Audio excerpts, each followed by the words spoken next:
ஸ்ரீ சங்கரா TV நேயர்களுக்கு வணக்கம். சுபதினம் நிகழ்ச்சியில் அனைவரையும் சந்திக்கிறதுல மிகவும் மகிழ்ச்சி. இன்னைக்கு ஆகஸ்ட் மாதம் 9ஆம் தேதி ஞாயிற்றுக்கிழமை.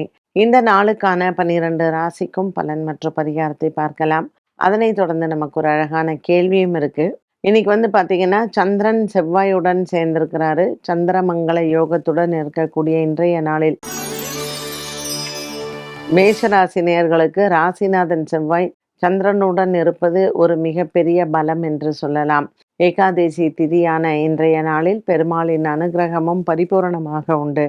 4ஆம் இடத்தில் இருக்கக்கூடிய குரு மற்றும் புதனின் சஞ்சாரம் கருடனை வேண்டினால் இன்று நீங்கள் நினைத்த காரியங்கள் நிறைவேறும். ரிஷபராசி அன்பர்களுக்கு இன்று மனக்குறை இல்லை. பல நாட்களாக இருந்து வந்த ஒரு விதமான போராட்டங்கள் முடிவிற்கு வரும்.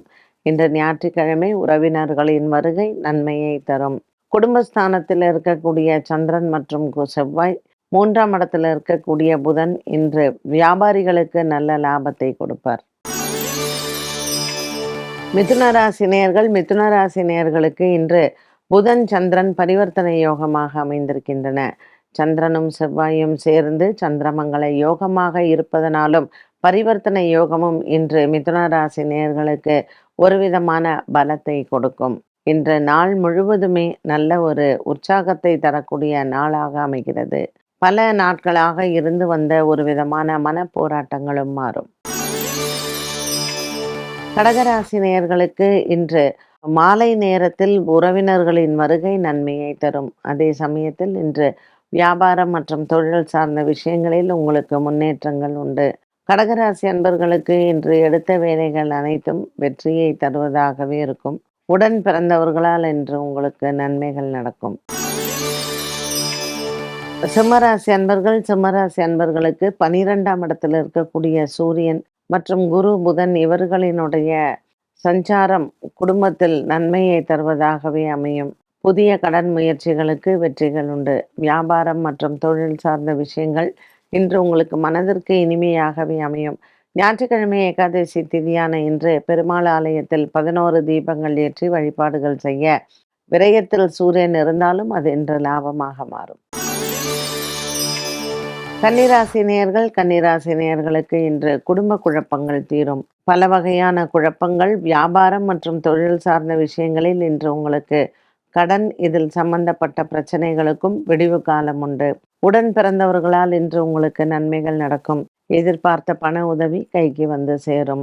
ஞாயிற்றுக்கிழமை ஏகாதசி திதியான இன்று நீங்கள் உங்களினுடைய இஷ்ட தெய்வ வழிபாடும் மற்றும் முருகன் ஆலய வழிபாட்டையும் மேற்கொண்டால் சந்திரமங்கல யோகத்துடன் இருக்கக்கூடிய சந்திரன் மற்றும் செவ்வாய் அனுகூல பலனை கொடுப்பார். துலாம் ராசி அன்பர்களுக்கு இன்று பாக்கியத்தில் சந்திரனும் செவ்வாயும் அமர்ந்திருப்பது வெற்றியை தரும். 10ஆம் இடத்தில் இருக்கக்கூடிய குரு பகவான் உங்களுக்கு நன்மையை தருவார்.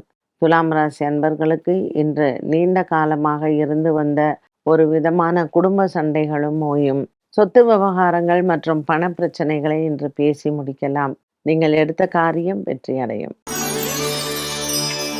விருச்சிக ராசி அன்பர்களுக்கு இன்று சந்திர பகவானும் செவ்வாயும் 8ஆம் இடத்தில் இருப்பது கணவன் மனைவி இடையே மனஸ்தாபங்கள் வரலாம். விசாகம் அனுஷம் நட்சத்திரக்காரர்களுக்கு சந்திராஷ்டம தினமாக அமைகிறது. குடும்பத்தில் பல நாட்களாக இருந்து வந்த ஒரு விதமான குடும்ப சண்டைகள், சொத்து தகராறுகள் இவை இன்று தவிர்க்கலாம். ஏகாதசி திதியான இன்று பெருமாளை வணங்க நீங்கள் எடுத்த காரியம் வெற்றி அடையும். தனுசு ராசி அன்பர்களுக்கு இன்று பல மாதங்களாகவே இழுபறியில் இருந்து வந்த வேலைகள் முடிவாகும். நீங்கள் வியாபாரம் மற்றும் தொழில் சம்பந்தப்பட்ட பெரியவர்களை இன்று சந்திக்கலாம். குடும்ப விவகாரங்களில் தாய் தந்தையின் உடல் ஆரோக்கியத்தில் சற்று உங்களுக்கு மருத்துவ செலவுகள் வந்து போகும். 7ஆம் இடத்தில் சந்திரன் செவ்வாயுடனும் மற்றும் 8இல் சூரியன் 9இல் கேது 10ஆம் இடத்தில் சுக்கிரன் இப்படி இருக்கக்கூடிய காலகட்டத்தில் தனுசு ராசி நேயர்களுக்கு இன்று ஏகாதசி திதியில் அனுமாரை வணங்க நீங்கள் எடுத்த காரியங்கள் வெற்றியடையும். மகர ராசி அன்பர்களுக்கு இன்று மனக்குறைகள் இல்லை. பிள்ளைகளால் இன்றைய நாளில் உங்களுக்கு மனதில் சந்தோஷங்கள் நிலவும். மகர ராசிக்காரர்களுக்கு 7ஆம் இடத்தில் இருக்கக்கூடிய குரு மற்றும் புதனால் சற்று மனதில் குழப்பங்கள் வந்து போகலாம். நீண்ட தூர பிரயாணங்கள் ஒரு சிலருக்கு வந்து போகும். இன்று மகர ராசி நேயர்களுக்கு குலதெய்வத்தை வணங்குவதும் மற்றும் குடும்பத்தில் இன்று ஏகாதசி திதியில் பெருமாளை வணங்குவதும் சிறப்பு. கும்பராசி நேயர்களுக்கு 5ஆம் இடத்தில் இருக்கக்கூடிய செவ்வாய் சந்திரனின் சஞ்சாரம் பிள்ளைகளால் மன நிம்மதி உண்டு. குழந்தை பாக்கியம் எதிர்பார்த்தோருக்கு இன்று அதற்கான நற்செய்திகள் காத்திருக்கிறது. இன்றைய நாளில் கும்பராசி அன்பர்களுக்கு தன லாபங்களும் உண்டு.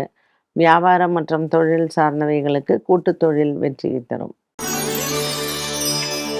மீனராசி நேயர்களுக்கு இன்று பிள்ளைகளால் மனநிறைவு உண்டு. புதிய கடன் முயற்சிகள் வெற்றியை தரும். பல காலமாக இருந்து வந்த ஒரு சில போராட்டங்கள் முடிவிற்கு வரலாம். மீனராசி நேயர்களுக்கு 5ஆம் இடத்தில் இருக்கக்கூடிய சூரியன் மற்றும் குரு பகவானால் இன்று பிள்ளைகளால் நன்மைகள் ஏற்படும். 12 ராசிகளுக்கும் உண்டான பலன் மற்றும் பரிகாரத்தை பார்த்தோம். இந்த நாளுக்கான கேள்வியை பார்க்கலாம். மருத்துவத்துறையில் ஜோதிடத்தின் பங்கு என்ன? அதாவது ஜோதிடம் வந்து வேதத்தின் ஒரு அங்கம் அப்படின்னு சொல்கிறோம். ஸோ இந்த ஆயுர்வேதா அப்படிங்கிறதுக்கு வந்து ஜோதிடத்தினுடைய பங்கு உண்டு. எந்த நாளில் எந்த நட்சத்திரத்தில் என்ன திதியில் நம்ம மருந்தெல்லாம் தயார் பண்ணணும் அப்படிங்கிறதுக்கு பழைய காலத்தில் வந்து சித்த மருத்துவர்கள் எல்லாருக்குமே ஜோதிடம் தெரிந்திருந்தது. அதனால் ஆயுர்வேதத்தில் வந்து பார்த்திங்கன்னா இப்போ ஒரு உதாரணத்திற்கு இந்த வில்வாதி லேகியம் வில்வாதி டேப்லெட்டுன்னு ஒன்று உண்டு. வில்வ இலையில செய்வாங்க. அது வந்து சித்திர நட்சத்திரத்தன்னைக்கு அந்த வில்வ இலையை பறித்து அந்த வில்வாதி லேகியமோ வில்வாதி டேப்லெட்டோ பண்ணால் அது ஆரோக்கியத்திற்கு ரொம்ப நல்லது அப்படிங்கிறது. அது மாதிரி இப்போ நம்ம சொல்கிறோம் இல்லையா, நீங்கள் வேப்பம் பூ இல்லை வேப்ப மரத்திலிருந்து வரக்கூடிய மருந்து வகைகளை செவ்வாய்க்கிழமை செவ்வாய் உரையில் தயார் செய்தால் நல்லது அப்படின்னு. அதே மாதிரி இந்த தூக்கத்துக்கு வந்து ஆயுர்வேதாவில் வந்து சந்திரனுக்கு உண்டான ஒரு டேப்லெட் உண்டு. அது வந்து மனசை வந்து சாந்தப்படுத்துறதுக்கும் நல்ல தூக்கம் வரத்துக்கும் ஒரு டேப்லெட் கொடுப்பாங்க ஆயுர்வேதாவில். அது வந்து பார்த்திங்கன்னா திங்கக்கிழமையில் தயார் பண்ணுவாங்க. அப்படி இல்லைன்னா பௌர்ணமி நாளில் தயார் பண்ணுவாங்க. நல்லா மருத்துவத்திற்கும் ஜோதிடத்திற்கும் தொடர்பு இருக்கான்னு கேட்டிங்கன்னா கண்டிப்பாக இருக்குது. நிறைய விஷயங்கள் நம்ம வந்து இந்த நட்சத்திரத்தில் போய் ஆப்ரேஷன் பண்ணிக்கக்கூடாது, இந்த நட்சத்திரத்தில் ஆஸ்பத்திரியில் போய் படுத்தா அதுக்கு மேலே நமக்கு வந்து அந்த அந்த அந்த நபர் வந்து கொஞ்சம் தேறி வர்றது கஷ்டம். இந்த மாதிரியெல்லாம் வந்து நட்சத்திரங்கள் சிலது இருக்குது.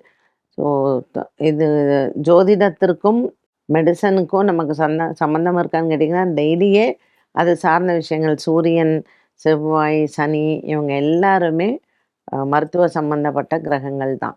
ஸோ நம்ம என்ன நட்சத்திரத்தில் ஹாஸ்பிட்டல் போகணும், என்ன நட்சத்திரத்தில் மருந்து சாப்பிட்ணுங்கிறத பெரியவர்கள் வேதத்தில் சொல்லி அதை எழுதி வச்சுருக்குறாங்க. இன்றைக்கி எல்லாத்தையுமே நம்மளால் ஃபாலோ பண்ண முடியல. பட் ஸ்டில் அவங்க சொன்ன விஷயங்களை நம்ம ஃபாலோ பண்ணோன்னா ஒரு நல்ல ஹெல்த்தி லைஃப் நம்மளும் வாழலாம். என்ன நேயர்களே, இன்றைய சுபதினம் நிகழ்ச்சியில் நிறைய பயனுள்ள விஷயங்கள் பேசினோம். மீண்டும் சந்திக்கும் வரை நன்றி, வணக்கம்.